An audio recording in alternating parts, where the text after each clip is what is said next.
Relation à distance. Le cas d'une sœur que j'ai connue personnellement, elle va faire connaissance avec son mari par des réseaux sociaux, dont je vais me taire les noms. Donc, ce dernier lui demande de le rejoindre, chose qu'elle n'a pas hésité. Elle rejoint donc son mari dans son pays. Les 3 premières années, tout allait bien, hein, tout allait bien. C'était donc la bonne vie, hein, buena vida et todo. Donc, jusqu'à ce qu'ils ont eu un beau petit garçon. Après, ce sont des violences qui ont commencé, des violences physiques, émotionnelles. Ce qui était bizarre, c'est que quand elle était frappée, là, même la famille du mari frappait aussi la femme. Chose bizarre, hein. Ils étaient en province jusqu'à ce que donc, la femme donc, réussit de fuir à la capitale avec l'enfant. Donc, quand elle fuit, elle commet donc la maladresse d'aller vivre chez la tante du mari. Bon, on ne peut pas dire la maladresse parce que c'était l'unique endroit là où elle devait aller. Elle ne connaissait personne à la capitale. Voilà comment elle va se retrouver chez la tante du mari. Donc, toutes les démarches qu'elle faisait, la tante était au courant. Maintenant, comme elle n'avait rien économiquement, elle s'était rapprochée auprès de son ambassade pour pouvoir l'aider. Donc tout ça, c'est sa tante qui informait son neveu, ben, tu es là-bas, il y a ton fils qui va aller, hein. Donc la femme va donc rentrer avec ton fils chez elle. Donc le monsieur, son neveu était vraiment informé.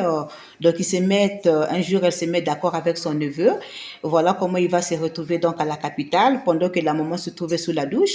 Donc le monsieur arrive, il débarque, donc il va kidnapper l'enfant en complicité avec sa tante. Donc la maman, quand elle sort de la douche, elle se rend compte que le petit n'est pas là. Elle demande à la tante, mais l'enfant est où? Donc cette dernière lui dira, mais son père était ici. Et donc la maman rentre dans une panique totale. Donc quand elle crie, elle est paniquée. Les gens du quartier ont commencé à venir. C'était déjà trop tard. Le monsieur était déjà loin hein, parce qu'il était, de toute façon, il était véhiculé. Donc, voilà comment la maman, en tout cas, elle était dans tous ses états. Et le monsieur, quand elle réussit à rentrer en contact avec son mari, il lui dit, écoute, si tu veux revoir ton enfant, tu n'as qu'à rentrer à la maison. Donc, il faut rejoindre ton foyer. Pour l'amour de l'enfant, c'est comme ça qu'elle va donc rentrer en province.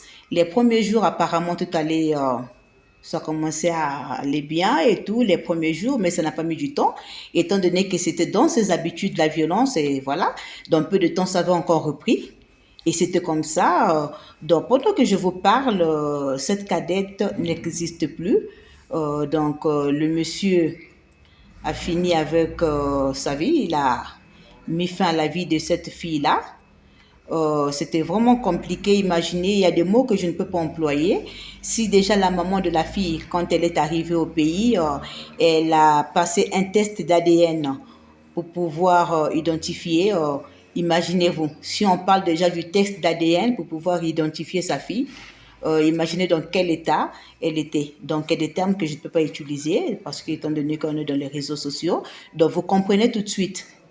Donc, c'est pour vous dire que des relations à distance, si déjà la personne avec laquelle vous vivez dans un même pays, c'est compliqué, vous ne le connaissez pas, même après tant d'années, vous ne le connaissez toujours pas, à plus forte raison quelqu'un qui vit ailleurs, ok, même du même village, vous ne le connaissez pas, vous ne connaissez pas son état d'esprit, à plus forte raison quelqu'un qui vit ailleurs.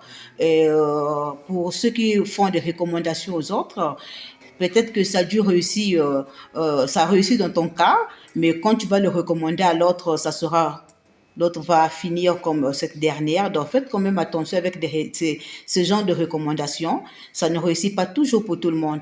Hein. Et pour ceux qui sont dans ce genre de situation, de relation, demandez la volonté de Dieu. Et quand vous avez la réponse de Dieu, au cas où c'est négatif, il faut aussi le respecter, hein, respecter ça.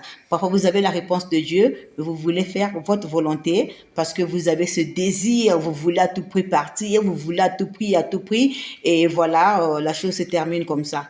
Mais il faut faire très, très, très attention. Je ne sais pas comment vous faites avec une telle confiance de se retrouver quelque part.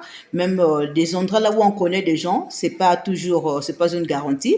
À plus forte raison, un endroit là où vous ne connaissez personne, vous faites ça comment on ne sait pas, mais enfin, demandez la volonté de Dieu, ok? Et je répète encore, faites très attention avec des recommandations. C'est pas parce que vous connaissez quelqu'un ou dans votre cas ça réussit que vous pouvez le recommander à tout le monde. Il faut quand même faire très, très, très attention de ce côté-là. Donc, des relations à distance, là, c'est pas toujours, ça ne réussit pas toujours pour tout le monde.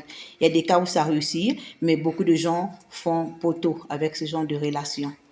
Ok, donc dites dans les commentaires, dites dans les commentaires ce que vous en pensez. Ok, likez, abonnez-vous et partagez aussi. Peut-être que vous allez sauver des vies quelque part.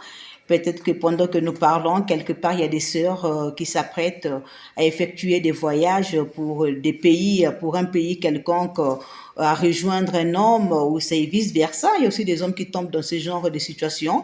Peut-être que vous pouvez sauver des vies en partageant cette vidéo. Donc, faites-le. En tout cas, je vous invite à le faire. Donc, on peut sauver des vies quelque part. Abonnez-vous, likez et commentez. Bendiciones.